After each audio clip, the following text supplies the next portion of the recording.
Hello and welcome to Edge of Eternities. Today I'm going to be keeping this video nice and simple. It is going to be a bit of a first impressions.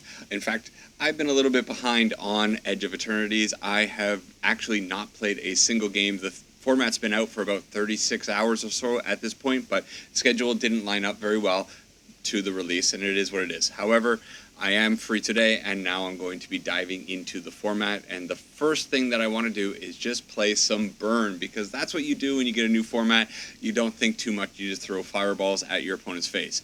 And the real reason I am playing Burn today is because I want to try out Nova Hellkite. This is one of the cards that I have been most excited about coming out from Edge of Eternities. It is a 5 CMC dragon. It is a 4/5 flyer with haste, and it says when this creature enters, it deals 1 damage to target creature and opponent controls. Not a May ability, you must do it. Keep that in mind for future reference. But the most important part about this is it has Warp 2 and a red. So I think this is going to be a pretty valuable card in this kind of shell. A lot of the time with Burn these days, I feel like you just kind of run out of steam. Well, maybe you throw out a Hellkite, you get in for some 4 damage here and there, maybe remove a creature if you're lucky, and then you still have this warped later on so that you can throw it out for 5. That's the plan. Right now, not much else to say about the deck. We're just going to jump into some games, see how it plays out, and most importantly, see what other people are playing on the ladder, so it gives me a little bit of an idea of how the format is shaping up. And then future videos will be jumping into some more interesting decks, maybe things like Aristocrats, Landfall. Of course, we're going to be trying out mono green, mono white, aggro decks. Those things definitely look pretty cool. And maybe some more stuff with the Hellkite. I think it could be kind of fun in like a Gruul aggro deck, or hey, maybe I'll get really irresponsible and craft dragons. We'll see. Anyways, let's jump into some games and see how this card performs. Playing 3 copies of it, not the full 4. Hopefully we draw it and it does well. So, see you over there in the games. We are playing some best of 3, not best of 1 today. I do want to see how the sideboard choices that I've made will end up shaping up in this meta. I think I'm trying High Noon, and it seems like it's a card that could be quite valuable. Alright, well, we got the Burn part of our deck. Sure, let's try it. I'm not too excited about how this looks, but we're going to need some repeatable damage if we hope to win this one. We're going to need some good draws. Another thing that my opponent so happily is helping me out with... Ooh, there we go. So we'll throw this out. Shocklands. We've done 5 damage to the opponent already. How cool is that? Now, do I want to get rid of this, or do we just keep going face? I think we just keep smacking the opponent's face. Why not? I think there could have been an argument for throwing the Helix on the Siren there. Ooh, they're maybe digging for lands. If they... Oh, well, this makes things very easy. Okay. Let's just get rid of this card. We'll hold up the Lightning Helix, and then on the following turn we have the Hellkite, possibly Hellkite and then Hellkite one more time on turn 5 if we end up hitting our 5th land. Yeah, things are looking pretty good. However, the opponent's stumbling. See, the opponent recognizing that the Godless Shrine tapping it out or playing it out untapped might have been a huge detriment to the opponent's game plan. This is massive. Look at this. Pinging the Otter with the Hellkite, swinging in for 4. They're down to 5 already, and this goes into Warp. So, huge threat just sitting there. Okay. All right. First impression's pretty good. Well, okay, we'll throw out the Bolt Wave, and we'll slow roll the Lightning Helix. Wait for them to cast something. Use up their mana just so we're not getting... yeah, okay. I don't want to get counterspelled, but we'll throw it out now. If we draw a land, we Hellkite. If we draw a Burn spell, we get them on the following turn if they had a counterspell. So that went as well as it possibly could have gone, I think. So Dimir is still a thing, and they are playing a whole bunch of cheeky lands, so I don't hate bringing in maybe a couple copies of the Sunspine Lynx. It might make... it might be a good way to end the late game. I think maybe we take out a couple of copies, 1 copy of the Hired Claw, maybe 1 copy of the Emberheart Challenger. You know what, I want Oopsie. I want to put in the full 3 of Sunspine. I don't think my Hired Claws are really going to get in too often. They're probably going to have removal for those cards, or they're going to have a nice wide board that they're going to be able to block our stuff with. I think the opponent, we got lucky with that one. The opponent really had a horrid draw, and we took advantage of it, especially with the Hellkite. It is, yeah, hey, you got to be happy with those wins sometimes. All right, and I guess we'll show off. I decided to splurge a little bit, and I went ahead and I got the fancy lands. I really like the look of the Edge of Eternities special lands, so yeah, Wizards, you got my money. Good job. All right, the opponent not playing anything out. I think it's probably fine to rush out the Hellfire or Emberheart Challenger. It's a Hellfire, and it might end up eating some spell. However, nowadays they don't have cut down. What have they moved to? Ooh, okay. I think trading 1 for 1 with the Sun Pearl Kirin is okay. All right. Well, we got 4 lands. Our distribution in the hand right now looks really nice. Okay.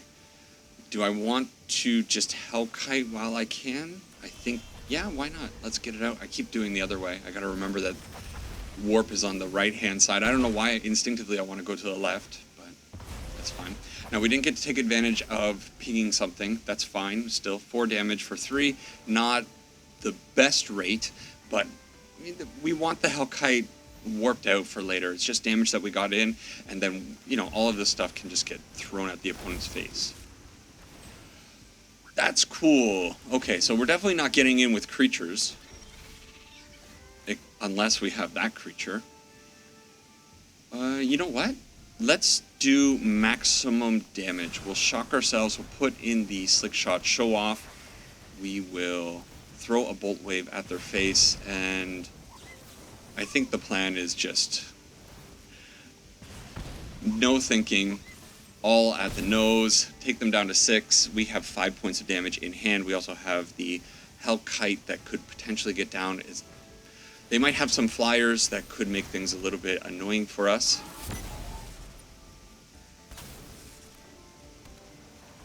We'll see. Okay. There's a flyer, like I said. However, it is only a 1/1 right now. If they have... Oh no, of course they pick that up. It goes up to 2, right? So the Hellkite going to have a little bit of a hard time getting in. And actually, we're on a bit of a clock. They got +1/+1 from the Zenith, which was really cool. Unfortunately... Oh... Do they have the counterspell?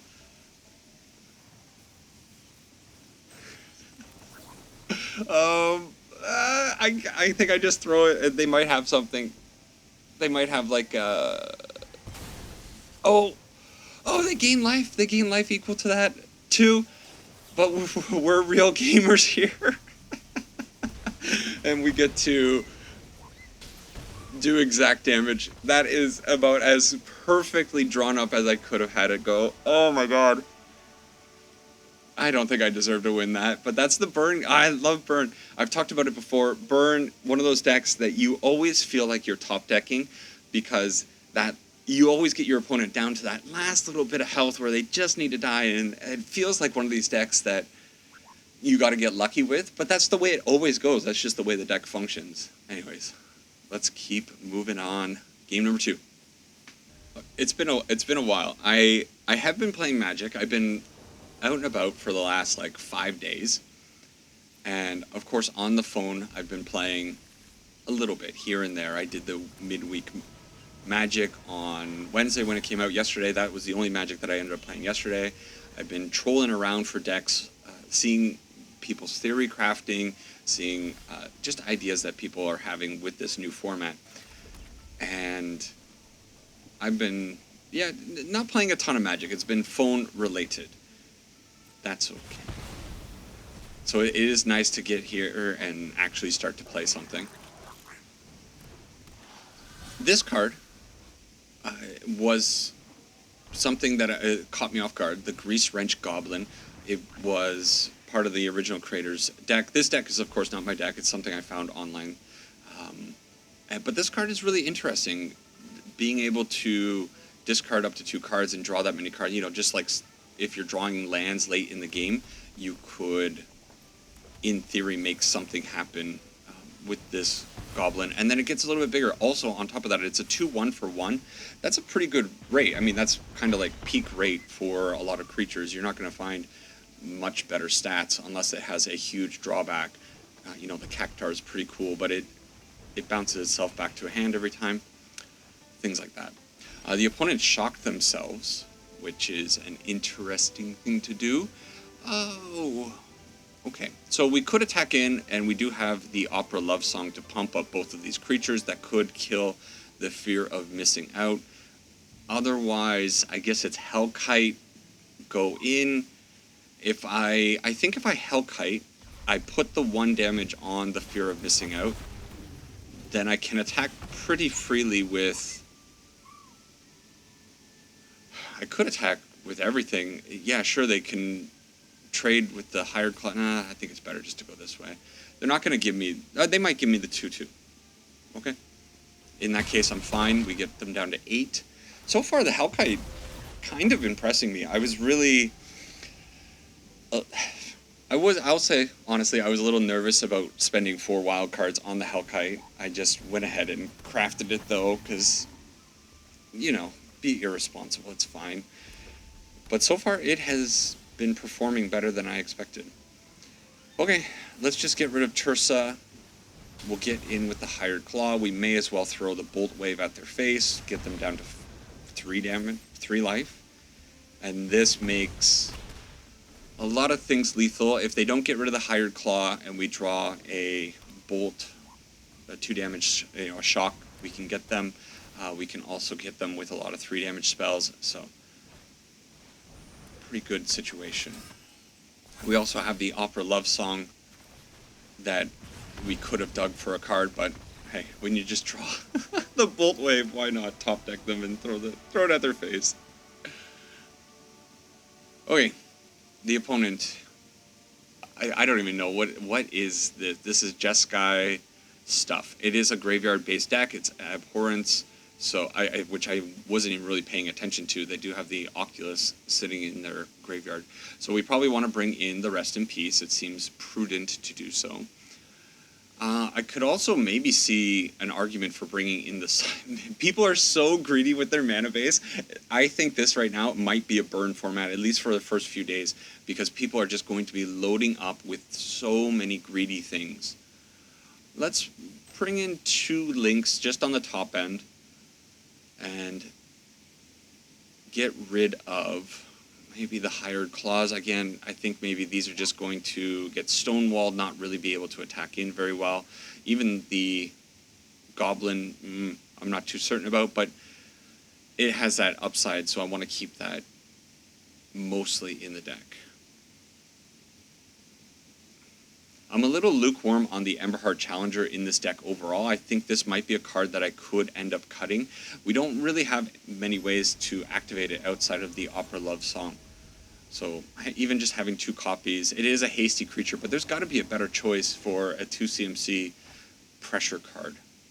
Okay, well, we're here to test the Hellkite, so going to be keeping a hand with this dragon. How do you feel about this art? I don't know. The like, nebula thing right in the middle of its face. Okay, we're a little heavy on lands. I am going to kill this Mako. I think the Marauding Mako is one of these cards that you just kind of have to hit every single time when you're playing one of these, like, cycling, draw, tons of cards. Wow. Wow, wow. That was desperation. Unfortunately, we are flooding out here, and we can't get the Hellkite. It would be really nice to be able to ping. I don't think this is going to work, but you kind of have to take the chance, right? It might be they're on such a bad draw. There's no way. They got something to cycle, right? To bring it up to a 2/2. Okay. Okay. You got to be happy with that. I guess we're just working towards the a 4 CMC or 5 CMC Hellkite, maybe? I don't know. Do you think you haste it out with Warp and then play it for its 5 cost? I guess it doesn't really matter, right? Okay, they got a Joshua on the field. I think because of that... Sure. We got 2 Hellkites. We may as well play it out for its real cost. We're going to ping the Joshua for 1, so then if they want to block with the Josh on the Screaming Nemesis, it would have put them in a real bad spot. And now we just kind of have lethal in hand with 2 Boros Charms. A pretty nasty board that they have to deal with, which, okay. That's a good way to deal with it. Sure wish the Screaming Nemesis hit their face. Now they're 1 point of damage out, but no, well, again, this deck doing silly stuff. Okay, Slick Shot. They might have interaction. Maybe I'm being a little bit too optimistic about our position right now.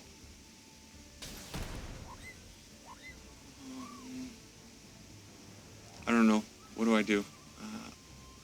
I'm going to attack and see. If they end up trying to destroy something, we can give it indestructible.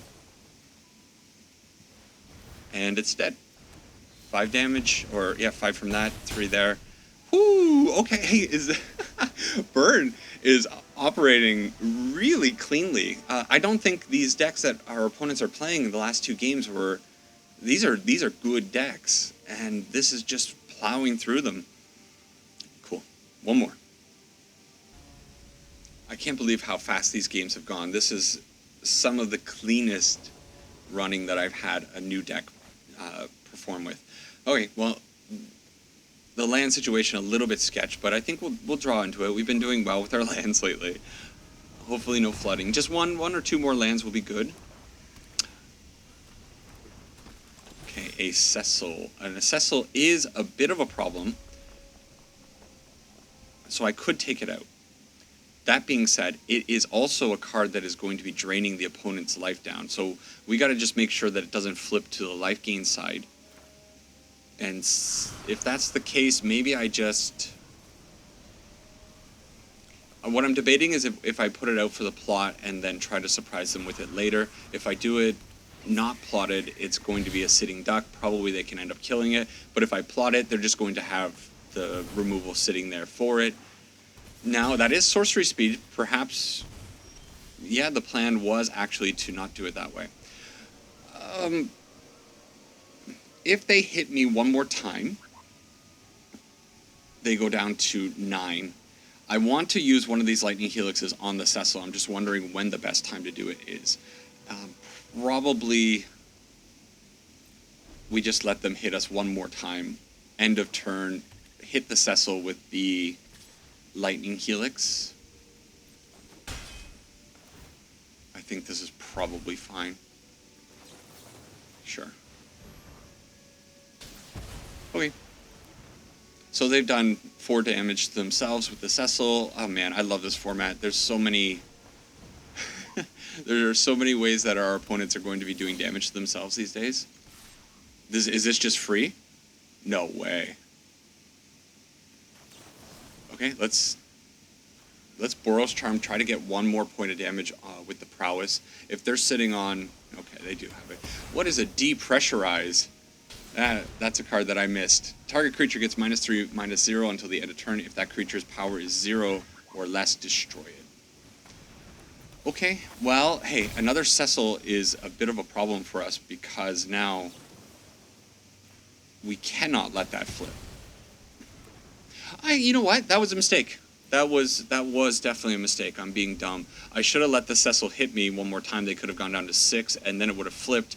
But then I don't think there's a time for me to react to the Cecil flipping.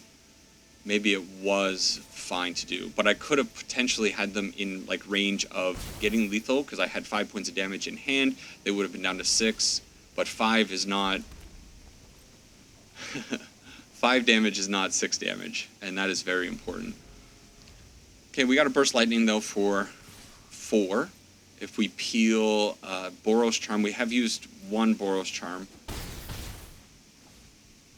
It's fine. I don't think... Yeah, I think this is just a race. We got to hope that our 13 life lasts. We have a 3-turn clock, so we need to find 4 points of damage within a little bit. This Hired Claw is a pretty anemic draw. Okay. As expected. Depressurize is pretty cool. It's going to kill... Excuse me. It's going to kill anything that has 3 or less life. Neat. Oh, okay. GG. Lifelink off of the Arch Enemy's Charm is massive. So we can put out the Nova Hellkite, but we're just kind of dead to... Yeah, we're... Whew. It would have been close. I guess we'll leave a blocker back and trade with the Zealot. Yeah. Conversely, I could just take out the Time Color, but they can just warp. Well, they're not. They got to pay 2 life to warp it back in. I don't know. Well, I think we're done on this one. The opponent getting the lifelink off of the Arch Enemy's Charm, it was huge. Very, very cool card. We'll plot the Slick Shot this time. We're going to go down. We need to find something to win on this next turn, which there isn't anything. Opera Love Song would have been like the best card there. Perhaps if we Opera Love Songed into a few more things with the Slick Shot, we could have maybe made something happen. I was just kind of trying to figure out any line that was going to help us win in the end. Pretty bad with that lifelink.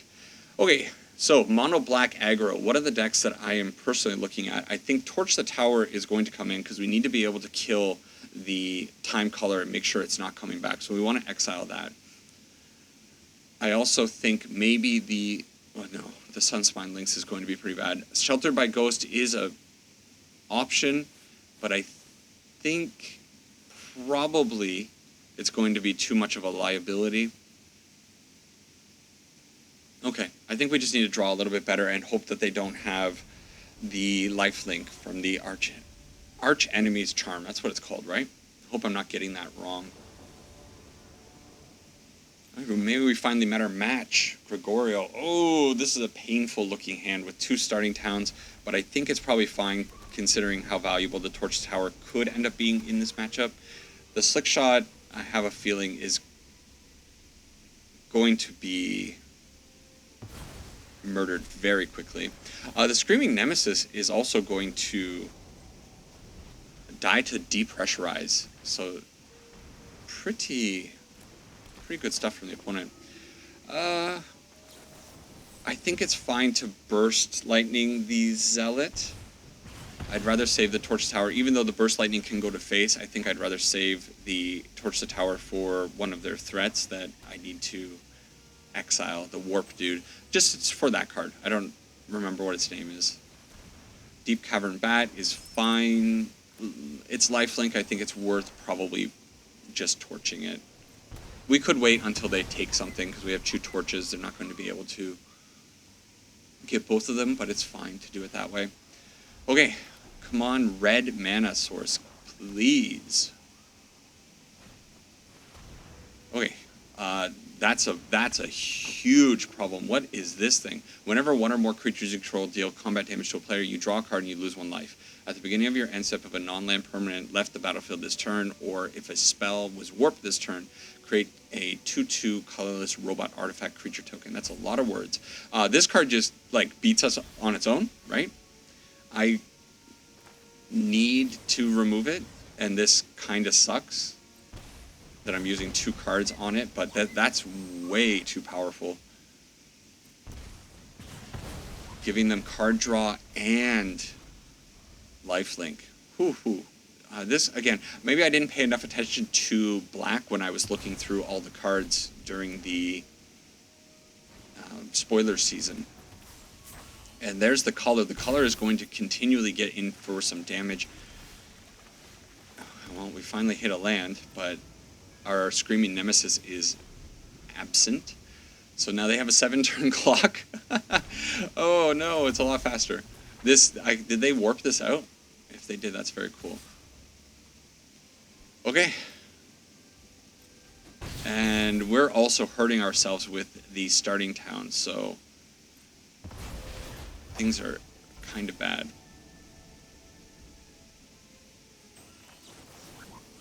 I may as well throw it at their face,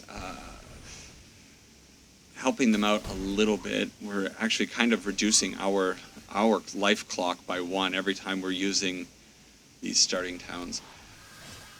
But they are down to 2 cards. These timeline colors, I really needed to use the Torch the Tower on these 2 cards like I was thinking, and now it's just going to become a problematic card for me that I don't know how to deal with.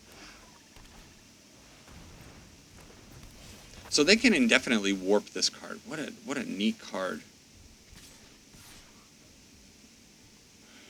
Okay.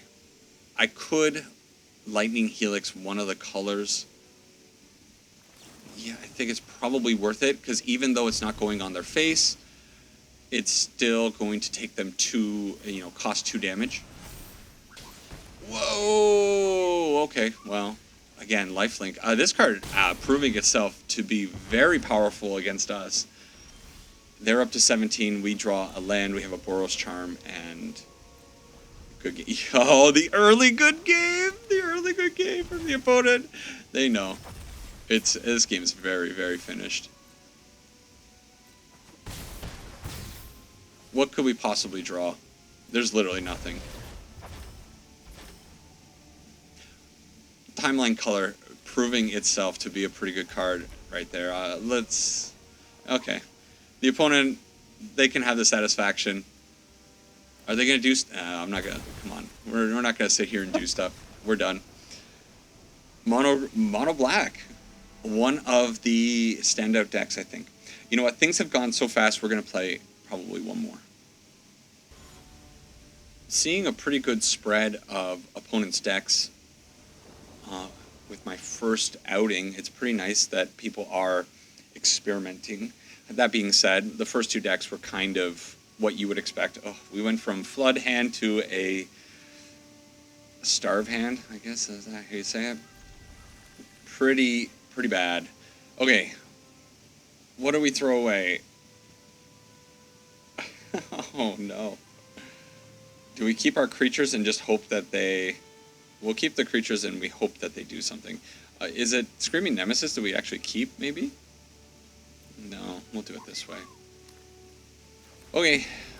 Our mana base is also going to be a little bit painful. We don't have the Sunbillow Verge turned on, so we're going to be relying on the starting town. And we're up against the Cecil again.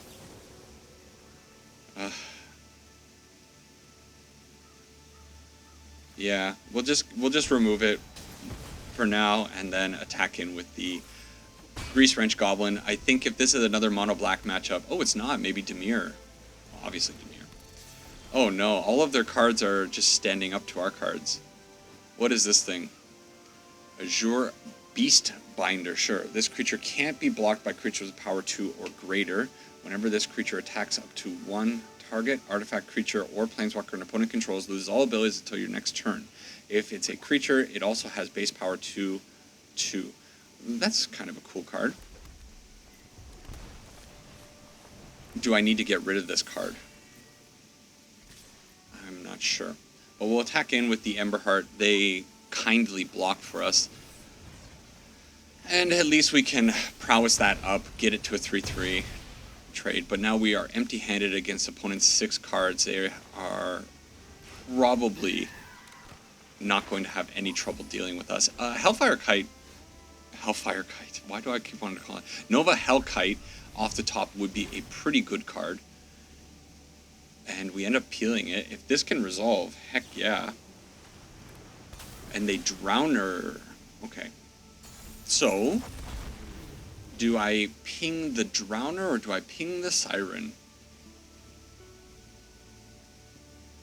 So if their plan is to get a Kaito out this turn, I think I'm fine throwing the Grease Wrench Goblin underneath the Drowner.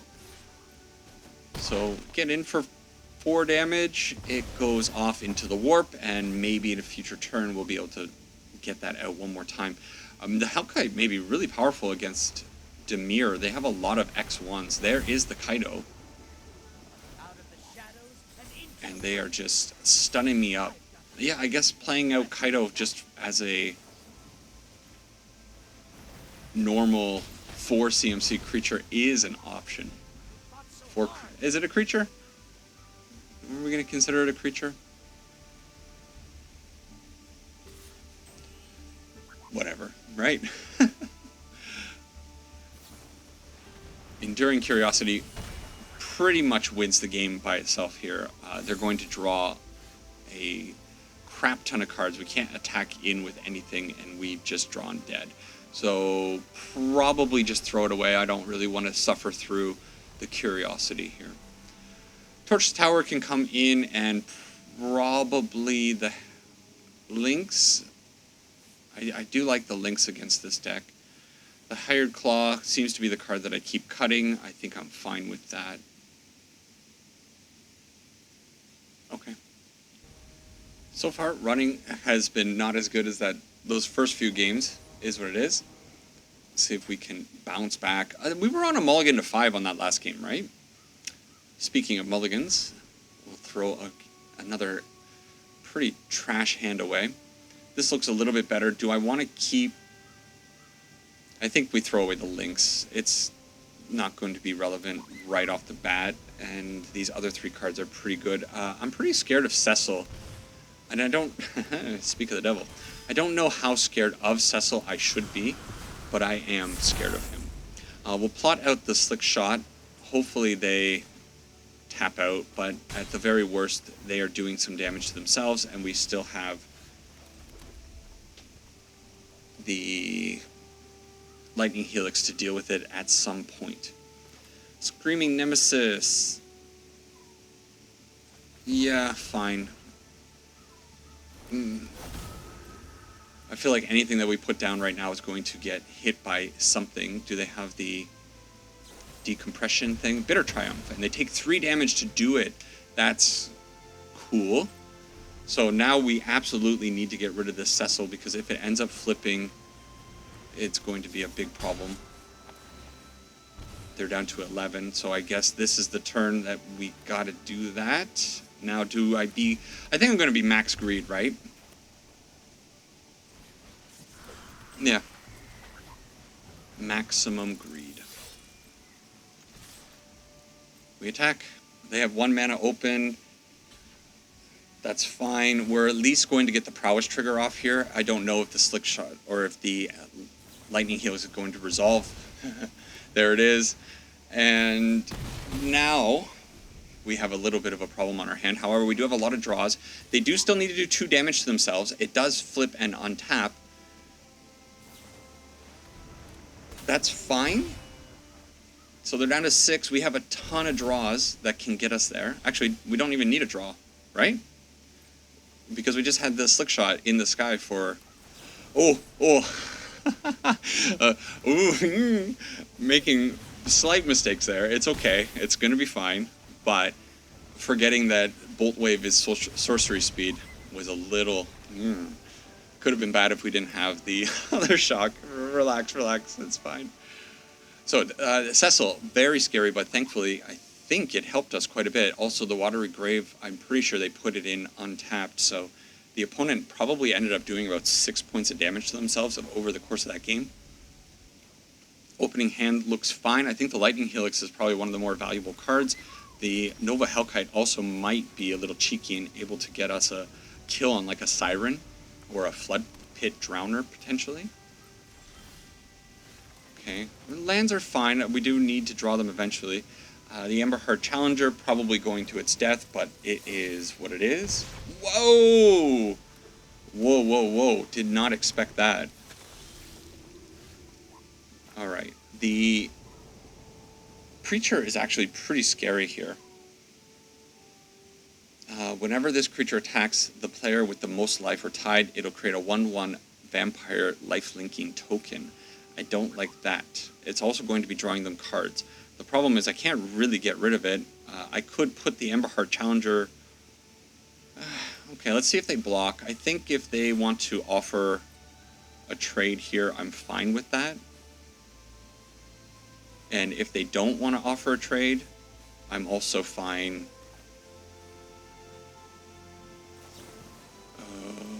No, we'll do it this way. We got to save the Lightning Helix. Okay. So it's fine. I think removing the Preacher probably ends up being the way that we had to play this game. It's going to gain too much value. Even just drawing them cards, it's going to be making those 1/1s. They're going to be annoying, even though the Hellkite could ping them off. It's not really something I want to be doing. Warp. Let me read Warp. What does Warp say? You may cast this card from your hand for its warp cost. Exile at the beginning. So you are casting it. So when you are warping, it's still possible to counter that spell. Something to keep in mind. A Kaito. Okay. So, is it just ignore the Kaido and go full damage at the opponent's face, or are we getting rid of the Kaido? How scared am I of the Kaido? Not very, but I can remove it. That being said, I think removing it would end up costing me a little bit too much in resources. So I think I'm fine just taking the opponent down to 8. Putting out the Goblin. They will probably end up using the stun on the Goblin, which is fine. But it's still something that they have to deal with. Whoa, whoa, whoa, whoa. Oh, no, lifelink. No, not lifelink.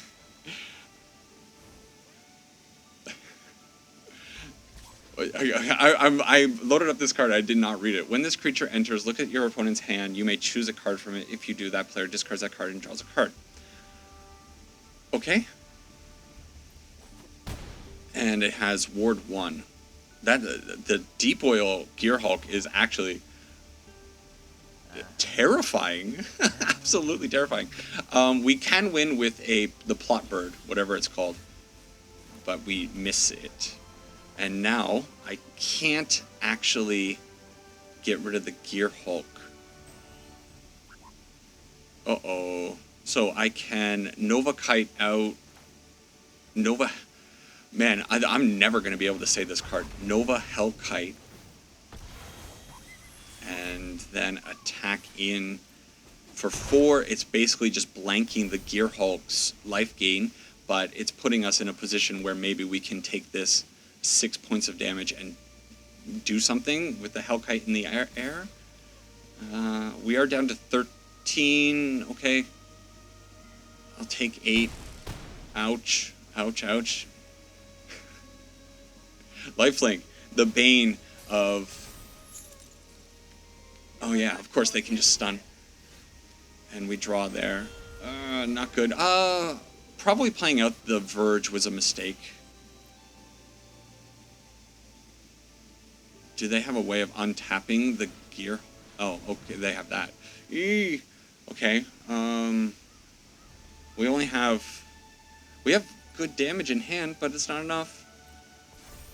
I can burst lightning the Soul Sanctuary. I don't know what to do. I'm so dead. Did I make... What I'm looking at right now is like, did I make a mistake somewhere?